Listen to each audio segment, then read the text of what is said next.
వైసీపీలో వైరాగ్యం మొదలైందా? అంతా గప్చుప్. దేనికి సంకేతం?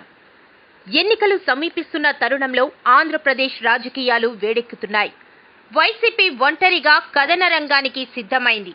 ప్రతిపక్షాల్లో ఇంకా స్పష్టత రాలేదు. కానీ సీఎం వైఎస్ జగన్ ప్రభుత్వంపై విమర్శలు చేయడంలో మాత్రం టీడీపీ, జనసేన, బీజేపీ, కాంగ్రెస్, వామపక్షాలు అన్నీ ఏకమయ్యాయి. అయితే ఈ పార్టీలన్నీ విడివిడిగా వైసీపీ ప్రభుత్వంపై విమర్శల దాడి చేస్తున్నాయి. ప్రజల్లో వైసీపీ ప్రభుత్వంపై వ్యతిరేకత నింపడానికి అన్ని పక్షాలు ఒకే లక్ష్యంతో ముందుకెళ్తున్నాయి. ఈ నేపథ్యంలో ప్రతిపక్షాల్ని ఎదుర్కోవడంలో వైసీపీ వెనుకబడిందనే చెప్పాలి. చంద్రబాబు, లోకేష్, పవన్ కళ్యాణ్ తదితర ప్రతిపక్ష నేతల్ని విమర్శించడానికి వైసీపీ నుంచి 4-5 మాత్రమే కనిపిస్తున్నారు. అది కూడా వైసీపీలోని కాపు సామాజిక వర్గ నేతలే జగన్ వైపు వకల్తా పుచ్చుకుని మాట్లాడడానికి ఉత్సాహం చూపుతున్నారు.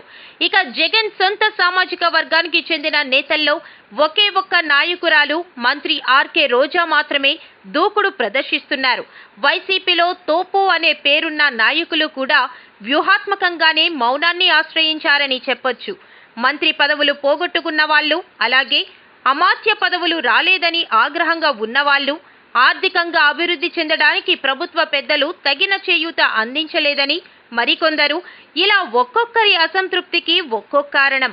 మొత్తంగా మనమెందుకు వైఎస్ జగన్ తరఫున మాట్లాడి ప్రత్యర్థులకు టార్గెట్ కావాలనే ఆలోచనతో అంతా సర్దుకుంటున్నారు.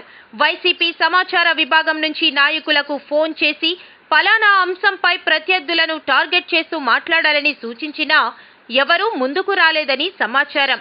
ఒకవైపు మీడియాలో మాత్రం ముఖ్యమంత్రి వైఎస్ జగన్ కు సన్నిహితమని గుర్తింపు పొందిన నేతలు సైతం మీడియాకు ముఖం చాటేస్తున్నారు.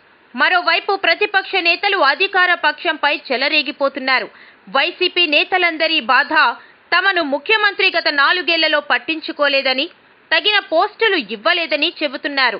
రానున్న రోజుల్లో టికెట్ విషయమై క్లారిటీ లేకపోవడంతో అనవసరంగా చంద్రబాబును విమర్శించి అవకాశాన్ని జారవిడుచుకోవడం ఎందుకనే ఆలోచనలో ఉన్నారు.